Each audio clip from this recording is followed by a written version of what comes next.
Timor Leste, sebuah negara kecil di Asia Tenggara, telah melalui perjalanan panjang dan penuh liku untuk mencapai kemerdekaannya. Kisah ini dimulai dari kedatangan kolonialisasi Portugis di abad ke-16, konflik internal di abad ke-20, hingga perjuangan yang puncaknya terjadi pada referendum bersejarah tahun 1999. Apa yang membuat kisah Timor Leste begitu menarik?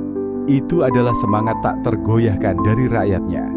Mereka bertahan melawan penindasan, kekerasan, bahkan isolasi internasional untuk membangun identitas bangsa mereka sendiri. Mari kita mulai perjalanan ini dari awal, saat Portugis pertama kali tiba di Timor Timur.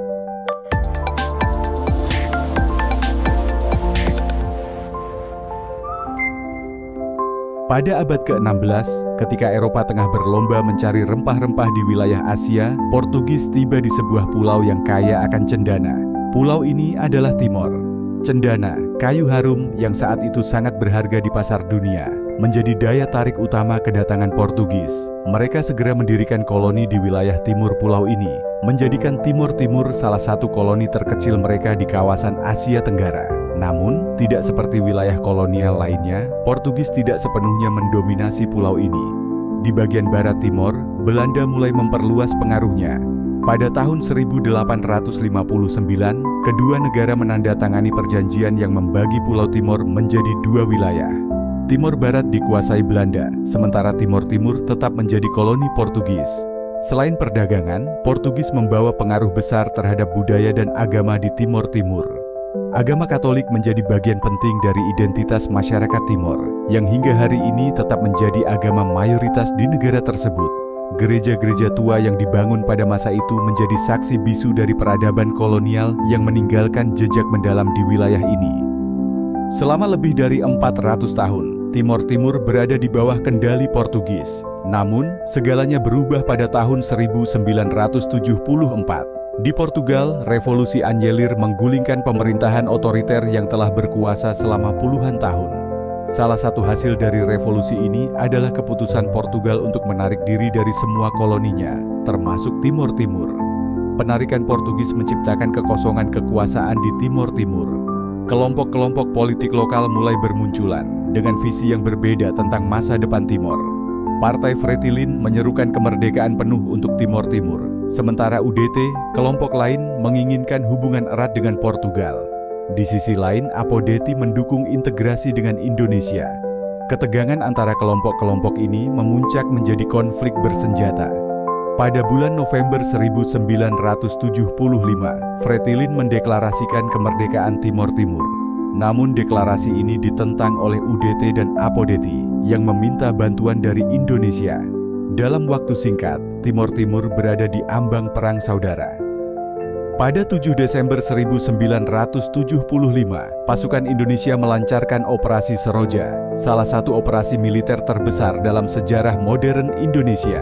Tujuannya adalah mengambil alih kendali Timor Timur dan mencegah kekosongan kekuasaan yang dikhawatirkan akan dimanfaatkan oleh komunisme. Namun, bagi rakyat Timor Timur, invasi ini adalah awal dari babak baru penderitaan. Kota Dili, ibu kota Timor Timur, dengan cepat jatuh ke tangan pasukan Indonesia. Selama beberapa bulan berikutnya, wilayah pedesaan juga dikuasai. Pada tahun 1976, Indonesia secara resmi mengumumkan bahwa Timor Timur menjadi provinsi ke-27 mereka. Meskipun begitu, tidak semua rakyat Timor Timur menerima integrasi ini. Fretilin tetap melakukan perlawanan melalui gerilya, meskipun mereka terus-menerus diburu oleh militer Indonesia. Sementara itu, rakyat sipil yang terjebak di tengah konflik menghadapi kelaparan, pengungsian, dan kekerasan yang meluas.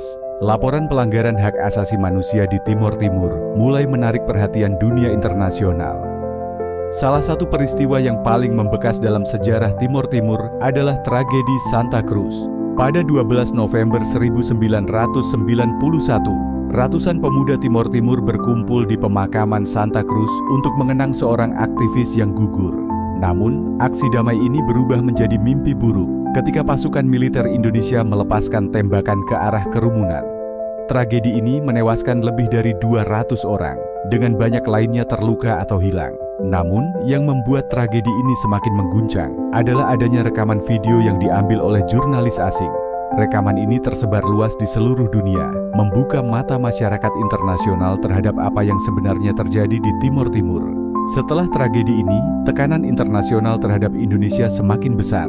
Negara-negara barat mulai memotong bantuan militer dan ekonomi, sementara organisasi internasional menyerukan penyelidikan atas pelanggaran hak asasi manusia di Timor Timur. Pada tahun 1999, di bawah tekanan internasional, Indonesia setuju untuk mengadakan referendum yang diawasi oleh PBB. Rakyat Timor Timur diberi pilihan, tetap menjadi bagian dari Indonesia atau merdeka. Pada 30 Agustus 1999, referendum ini berlangsung dengan damai. Namun, hasilnya mengguncang Indonesia.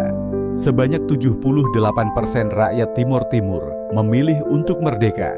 Setelah hasil ini diumumkan, kekerasan besar-besaran pecah di seluruh Timor Timur. Milisi pro-integrasi dengan dukungan sebagian elemen militer Indonesia melakukan pembakaran, penjarahan, dan pembunuhan. Kota Dili hampir hancur total, sementara ratusan ribu orang mengungsi ke negara tetangga. PBB akhirnya mengirim pasukan perdamaian untuk mengakhiri kekerasan. Pada Oktober 1999, administrasi Timor Timur secara resmi diambil alih oleh PBB. Ini menjadi langkah awal menuju kemerdekaan penuh. Pada 20 Mei 2002, Timor Leste secara resmi menjadi negara merdeka. Upacara pengibaran bendera di Dili menandai akhir dari perjuangan panjang rakyat Timor Timur. Namun, kemerdekaan membawa tantangan baru. Sebagai negara muda, Timor Leste harus membangun kembali infrastruktur yang hancur, menciptakan lapangan kerja, dan mengatasi kemiskinan yang meluas. Namun, semangat rakyat Timor untuk membangun masa depan yang lebih baik tetap menjadi kekuatan utama mereka. Hingga hari ini, Timor Leste dikenal sebagai salah satu negara dengan semangat juang tertinggi di dunia. Sejarah mereka adalah bukti bahwa keberanian dan ketekunan dapat mengubah nasib sebuah bangsa.